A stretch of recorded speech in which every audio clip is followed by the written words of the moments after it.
ल गाइज आज चाहिँ हामी पूर्वाञ्चल युनिभर्सिटीमा साथीसँग क्रिकेट खेल्न जाँदैछौँ होइन। आज केटाहरूले म्याच राखेछन् सिनियर भर्सेस जुनियर। हेरौँ अब म सिनियरमा पढ्छु कि जुनियरमा पढ्छु त थाहा छैन होइन। जुनियरमै पढ्छु होला। अब चाहिँ खतरा गेम खेल्ने भएन छ सुभाष दाइले। हेरौँ के हुन्छ। भर्खर छिर्दैछौँ भित्र, केटाहरू त वार्मअप गरिरहेको। अहिले Purbanchal university school of health science यो पूर्वाञ्चल विश्वविद्यालयको मेडिकलको चाहिँ सेन्ट्रल क्याम्पसमा मिस्टर सुपुजीले चाहिँ आज गेम खेल्न आउनु भएको छ। हामीले उहाँलाई हाम्रो टिमको तर्फबाट खेलाउने भन्ने कुरा छ। साथीहरू फुर्सदमा आज बिहानैदेखि क्रिकेट खेल्न गइरहेको छ। साथीहरू सबै छन्, खेल्न आइसकेका छन् अलरेडी। एकछिनमा गेम सुरु हुनेवाला छ।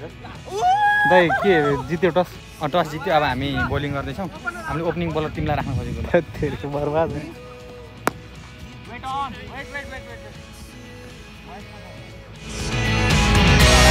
भ्लगिङ चलिरहेको थियो क्रिकेट हुँदाखेरि केटाहरूले छाडा खोल्दै।